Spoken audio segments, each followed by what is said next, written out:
মোৰ বয়স বাৰু 40 বছৰ পাৰ হ'ল, কিন্তু মোক বিয়া কৰাৰ কাৰণে কোনোবা দৰা ওলাব নেকি বাৰু? মই দৰা এটা বিচাৰিহে এই ভিডিঅ'টো বনাইছোঁ যে মোক বিয়া কৰাব, আপোনালোকৰো বহুত প্ৰফিট হ'ব। প্ৰতিমাহে ফেচবুকৰ পৰা ইনকাম হোৱা 40,000 পৰা 50,000 টকাও আপুনি পাব। মাটি বাৰী সা সম্পত্তি সকলো আপুনি পাব। মই মোৰ ঘৰৰ একমাত্ৰ ছোৱালী। মাক দেখাশোনা কৰিব পৰা হ'ব লাগিব। বেমাৰ হ'লে মেডিকেললৈ যাব লাগিব। ভিডিঅ'টোত চাওক সবিয়ে। আহক আমি ভিডিঅ'টোত চাই লওঁ। মোৰ বয়স বাৰু 40 বছৰ পাৰ হ'ল, কিন্তু মোক বিয়া কৰাবৰ কাৰণে কোনোবা দৰা ওলাব নেকি বাৰু?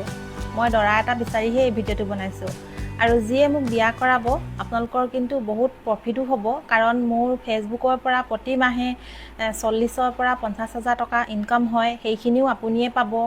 আৰু মোৰ পথাৰত মাটি আছে 4 বিঘা, সেইখিনিও আপোনাৰ নামতে কৰি দিম। আৰু মোৰ ঘৰত বাৰী মাটি আছে 2 কঠা, ঘৰ ভেটিটোক লৈ, সেইখিনিও আপোনাৰ নামতে কৰি দিম।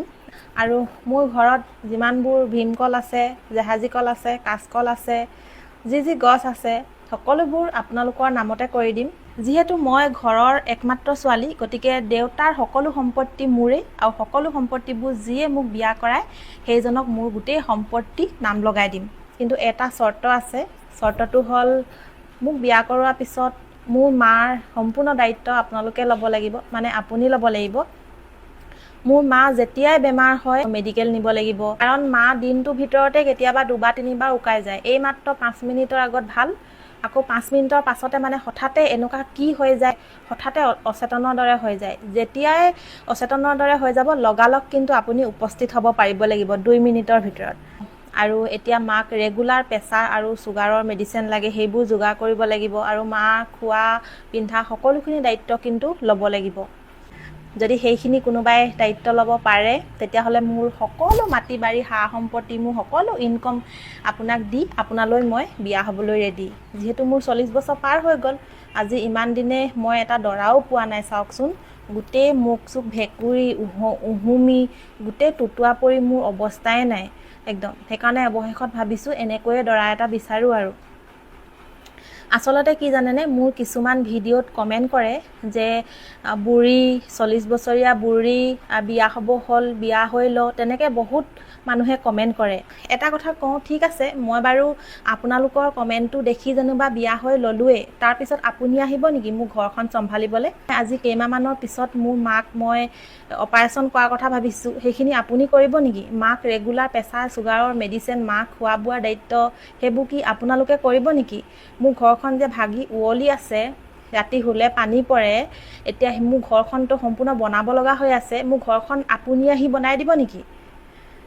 মই এটা কথা বুজি নাপাওঁ, আপোনালোকে লোকৰ জীৱনত ইমান খুচৰি ফুৰে কেলে? আচলতে কোন বিয়া হৈছে নাই হোৱা, কোনে কি খাইছে পিন্ধিছে, লোকৰ জীৱনৰ কথা ইমান কিয় খুচৰি ফুৰে? আপোনালোকে লোকৰ জীৱন ইমান খুচৰি ফুৰাতকৈ নিজৰ জীৱনটোৰ কথা ভাবকচোন। আপোনালোকৰ জীৱনটো কেনেকৈ ধুনীয়া কৰিব পাৰি, নিজৰ কামত মন দিয়কচোন। আপুনি দেখোন মোৰ চিন্তা কৰি থাকোঁতে বা আনৰ চিন্তা কৰি থাকোঁতে আপোনাৰ সৰহভাগ সময় দেখোন গুচিয়ে যাব। 24 ঘণ্টাৰ ভিতৰত যদি আপুনি 12 ঘণ্টা আনৰ কথাই ভাবি থাকে, বাকী 8 ঘণ্টা আপুনি শুলে, আপুনি কাম কেতিয়া কৰিব? নিজৰ জীৱনটো কেতিয়া আগবঢ়াই নিব? গতিকে আনৰ কথা মাথা মৰাতকৈ মই কেলে বিয়া হোৱা নাই, মোৰ কেইবছৰ হ'ল, সেইবোৰ ভাবি থকাতকৈ নিজৰ জীৱনৰ কথা চিন্তা কৰক। আৰু এটা কথা, মই বিয়া হওঁ নহওঁ সেইটো মোৰ কথা, আৰু মোৰ 40 বছৰ নহয়, মোৰ যেনিবা 100 বছৰো হ'ল, তাতে কি হ'ল আপোনালোকৰ? মোৰ 40 বছৰ হ'লেই জানোবা, হ'ল বুলি কি মই ডাঙৰ অপৰাধী নেকি মোৰ 40 বছৰ হ'ল বুলি? নে মই কিবা পাপী হৈ গ'লোঁ মোৰ 40 বছৰ হ'ল বুলি? এইটো এটা প্ৰকৃতিৰ নিয়ম হয়, মানুহ জন্ম হ'লে এদিন বুঢ়া হ'বই। 40 নালাগে, মোৰ 100 বছৰো হওক, সেইটো এটা প্ৰকৃতিৰ নিয়ম হয়, সকলোৱে হ'ব। আপুনি যে মোক 40 বছৰ হৈছে বুলি কমেণ্ট কৰিছে, বুঢ়ী বুলি কমেণ্ট কৰিছে, আপুনি কি আজীৱন এই বয়সটোতে থাকিব নেকি? এতিয়া জানোবা আপুনি ফুল কোমলীয়া 16 বছৰীয়া ডেকা গাভৰু, আপুনি কি গোটেই জীৱন 16 বছৰীয়া হৈ থাকিব নেকি? আপোনাৰ এই চেহেৰা, আপুনি যে বেয়া বেয়া কমেণ্ট লিখে, এই হাত সদায় এনেকুৱা হৈ থাকিব নেকি? এদিন আপোনাৰো কঁপনি ধৰিব। আৰু কেমেৰাত হয়তো মানুহৰ বয়সটো ধৰিব নোৱাৰি, মোৰ বয়স যিমান তাতকৈ 5 বছৰমান ডাঙৰ নিচিনা হয়তো দেখিব পাৰে। আৰু মোৰ কেমেৰা কোৱালিটি একেবাৰে বেয়া, তাত মোৰ ছালখন আহুৱা নিচিনা দেখাটো সেইটো বেলেগ কথা। কিন্তু এইটো সঁচা কথা যে মোৰ ছালখন চাই মই 40 বছৰীয়া হয় নহয় সেইখিনি যদি ধৰিব নোৱাৰে তেতিয়াহ'লে তাহাঁতক অন্ধ বুলি ক'ব লাগিব। মানুহক ইমানো নিন্দা নকৰিব, আপোনালোকৰ চৰিত্ৰটো যাতে প্ৰকাশ পাই যায়। আপোনালোকে যে মানুহক বেয়া বেয়া কমেণ্ট কৰে, আপোনালোকে ভাবে নেকি যে মই পাৰিলোঁ বহুত বেয়াকৈ ক'বলৈ, বহুত নিজকে সভ্য জ্ঞানী বুলি আমি ভাবিছোঁ বুলি ভাবে নেকি? আপুনি কিমান থাৰ্ড ক্লাছ আপোনাৰ কমেণ্টটোৰ পৰাই বুজা যায়। কাৰণ ভাল মানুহৰ মনলৈতো বেয়া চিন্তা কেতিয়াও নাহে। এজন ভাল মানুহে সদায় নিজৰ জীৱনটোৰ কথা চিন্তা কৰে, কেনেকৈ নিজৰ জীৱনটো আগবঢ়াই নিয়ে।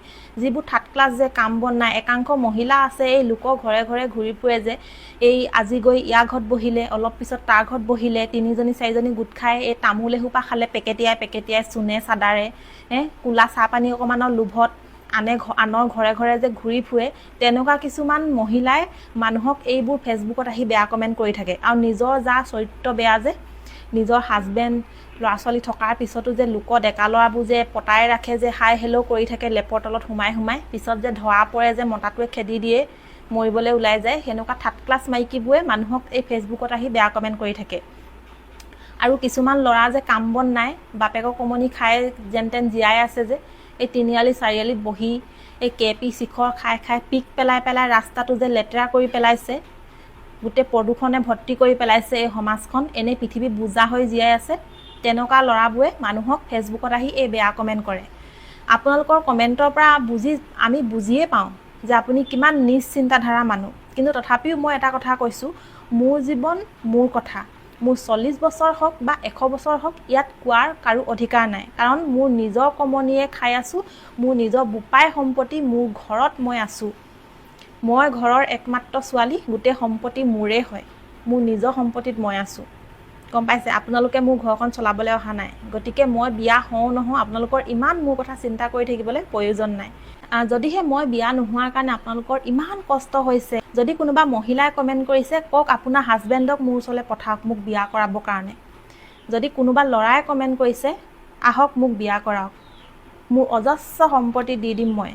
আৰু মই নিজকে আজি গৌৰৱ অনুভৱ কৰিছোঁ যে সঁচাই মানে মানুহে সদায় সেইজোপা আমলৈহে ফৰমুঠি মাৰে যিজোপা আমত আম পূৰা ভৰ্তি হৈ লাগি আছে, সেইজোপা গছলৈ ফৰমুঠি মাৰে য'ত ফল ভৰি লাগি আছে। মোৰ জীৱনত নিশ্চয় কিবা এটা নহয় কিবা এটা আছে। সেয়ে সকলোৰে চকু মোৰ জীৱনৰ ওপৰত। মই কি খাইছোঁ, কি পিন্ধিছোঁ, মই বিয়া হৈছোঁ নাই, মোৰ বয়স কিমান, সিমানটো অনুমান কৰিবলৈ গুচি যায়। আচৰিত। আৰু বেছিনো কি ক'ম, আৰু এইবোৰ মানুহক বুজায়ো লাভ নাই। ইমানে আৱৰ্জনা নহয় এইবোৰ যে পৃথিৱী বুজা, যিমান ভালকৈ বুজালেও, যিমান বেয়াকৈ বুজালেও তাহাঁতি কেতিয়াও নুবুজে। তাহাঁতক সাৰি পুচি আমি যদি জাবৰ দমটো ডাষ্টবিনত গৈ কেতিয়াবা পেলাই থৈ আহোঁ, একদম ডাষ্টবিন ফালি এনেকৈ হিলাব, ডাষ্টবিন ফালি ওলাই আহিব তাহাঁতি। গতিকে সেইবোৰ মানুহক বুজাবলৈ নাযাওঁ। তথাপিও মই মোৰ ফালৰ পৰা এটা শিক্ষা দিছোঁ, যদি নাজানে আপোনালোকে নিজৰ কথা চিন্তা কৰক, মোৰ কথা ইমান চিন্তা কৰি নাথাকিব।